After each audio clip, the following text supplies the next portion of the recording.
A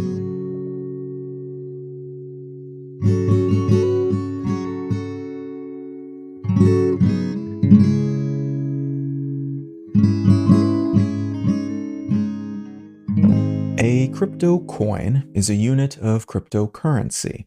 A cryptocurrency is a type of digital currency that uses some kind of non-central means of managing its ledger, of keeping track who has how much of that particular coin, basically. There have been other types of digital currency over the years, but cryptocurrencies often rely on the blockchain, or a similarly distributed means of keeping tabs on who has what. A blockchain is a database, often public, that uses a list of users and a list of those users' assets that's distributed between those users. And it makes use of some kind of consensus mechanism to determine who actually owns what, in case there's any kind of disagreement between those distributed ledgers. Some cryptocurrencies ebb and flow in value and are thus traded more like a stock or other type of non-fixed finite asset. Bitcoin, for instance, is often treated like gold or high-growth stocks. NFTs similarly create a sort of artificial scarcity, producing unique digital goods by putting their ownership on a blockchain or other proof of ownership system.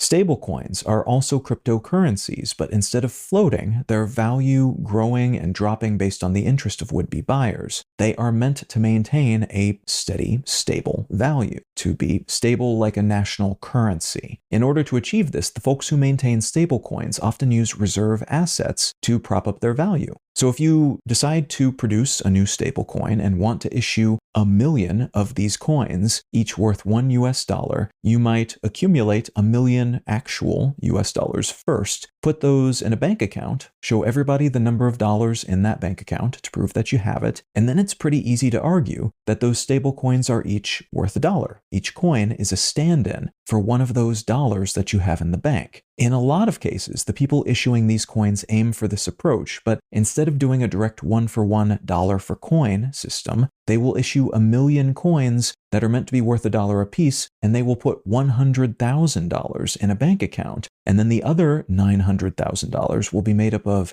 Bitcoin and stocks and other sorts of things that they can argue are worth at least that much. As of mid-2025, about $255 billion worth of stablecoins have been issued, and about 99% of them have been pegged to the US dollar. Tether's USDT, Binance's BUSD, and Circle's USDC are all tethered to the USD, for instance, though other currencies are also used as peg values, including offerings by Tether and Circle that are pegged to the euro. Stablecoins that are completely or mostly fiat-backed, which means they have $1 for each coin issued in the bank somewhere or close to that, tend to be on average more stable than commodity or crypto-backed stablecoins, which rely mostly or entirely on things like Bitcoin or gold tucked away somewhere to justify their value. Which makes sense, as while you can argue, hey, look, I have $1 million worth of gold and I'm issuing 1 million coins, each worth $1, that asset's value can change day to day, and sometimes substantially. And that can make the value of those coins precarious, at least compared to fiat-backed alternatives, where there's a one-for-one dollar-to-coin setup. Because stablecoins are not meant to change in value, they are not useful as sub-ends for stocks or other sorts of interest-generating bets like Bitcoin. Instead, they are primarily used by folks who want to trade crypto assets for other sorts of crypto assets, for those who want to avoid paying taxes on the money that they have or the money that they're moving around, or who otherwise want to hide their wealth, and for those who want to transfer money in such a way that they can avoid government sanctions and or tariffs on those sorts of transfers. And there are legitimate and illegal versions of all of these things. What I'd like to talk about today is a new US federal law, the Genius Act, which was heavily pushed by the crypto industry and which looks likely to make stablecoins a lot more popular, for better and for worse.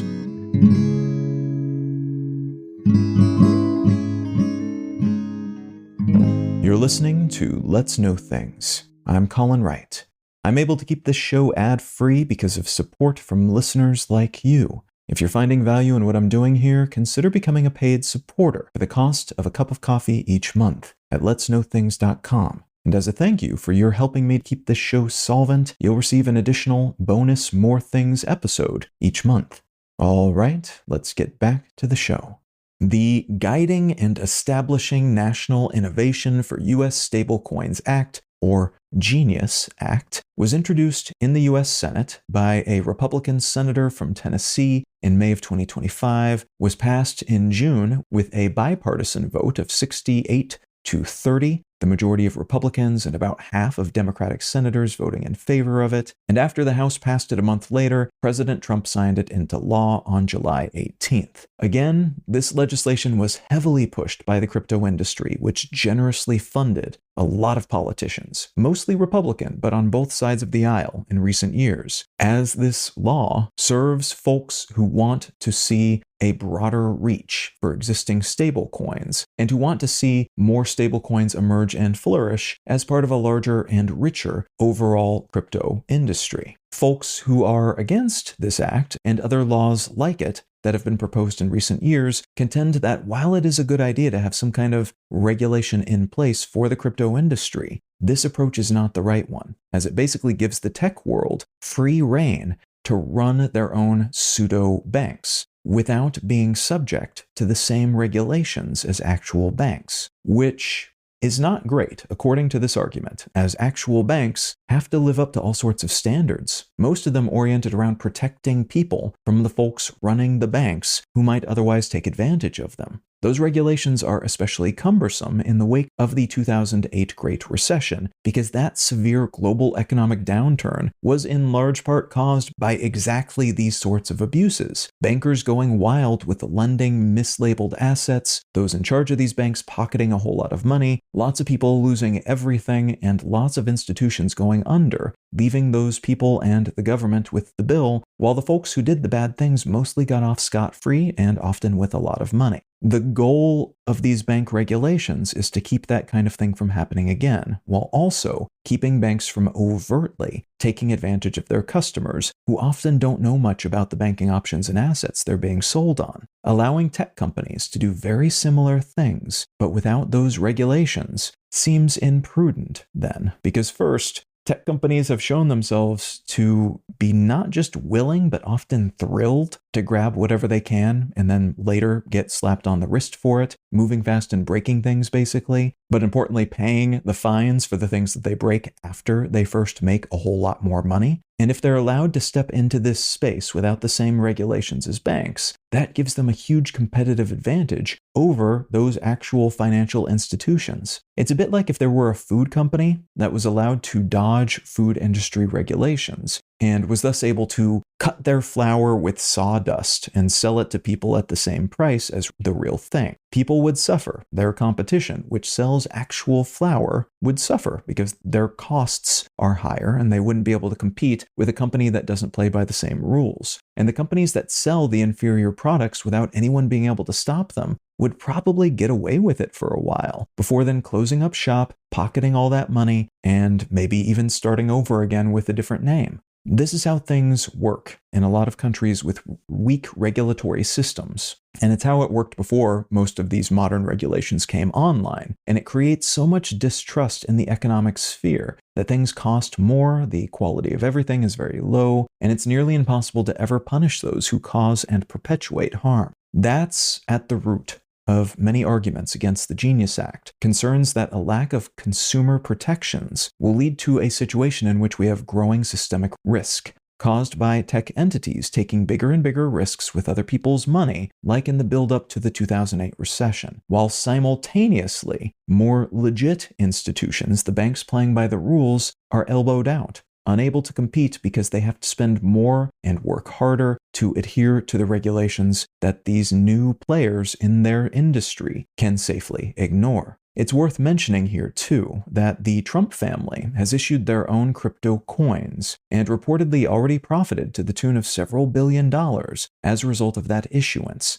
The Trumps have their own stablecoin, which they are promoting as an upgrade to the US dollar, that the early backers of these coins include foreign governments and their interconnected companies like the Emirati-backed MGX, that the Trump children have their own crypto asset companies, including one that is listed on the NASDAQ, and which is profiting from the increasing popularity and legalization of the industry in the US. And that Trump's media company, which owns Truth Social, also has a multi-billion-dollar Bitcoin portfolio alongside a whole lot of other crypto coins, which the president has been pushing, and his family has been promoting overseas using his name and office. All of which points at another issue here, a major conflict of interest, that the president and his family seem to be self-enriching at an incredibly rapid pace and at a very high level, in part by pushing this and similar legislation. People in the crypto industry lavishly spent on his campaign, and they are entwined with his family's business interests, which makes it difficult to separate what might be good for the country in an objective way from what's good for Trump and his family, in the sense of using the office to grow wealthier and wealthier. And that's true both in the sense that crypto assets allegedly allow his family to take bribes in a fairly anonymous and deniable way from all kinds of international actors, but also in the sense that people who buy his meme coins and buy into his stablecoin ventures and buy more Bitcoin and similar assets that he already holds, all of that increases the value of his existing assets, and he is using the office of the presidency to enrich himself in a way that no previous generation of lawmakers ever thought to make illegal, because they didn't think anyone would ever be brazen or shameless enough to do this sort of thing. So there's a lot going on here then. And while there are some arguments that this sort of legislation is a good starting point to get some eventual actual guardrails on the crypto industry in the US, the concerns related to those tech world incentives and the possibility and reality of the president and his family profiting from this legislation directly would seem to make this effort a lot more questionable than prudent, and loaded with a lot more downsides than upsides, even if, again, the majority of lawmakers voted for it, and a lot of people are excited about aspects of it for all sorts of reasons.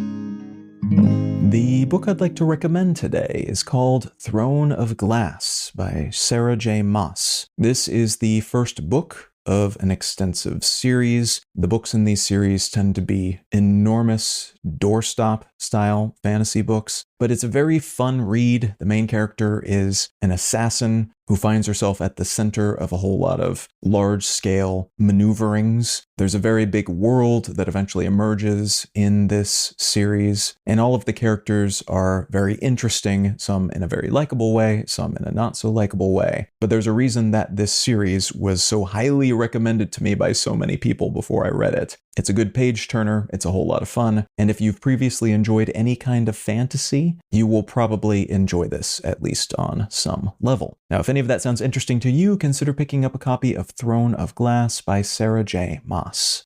Let's Know Things is a listener-supported show. I don't make any money from ads, only what listeners contribute by becoming paid supporters at letsknowthings.com. If you're not in the position to become a paid supporter at the moment, consider leaving a quick review wherever you get your pods. Those help get the show in front of more people and lend a hint of credibility to independently made shows like this one. A huge thanks in advance, whatever shape your support might take.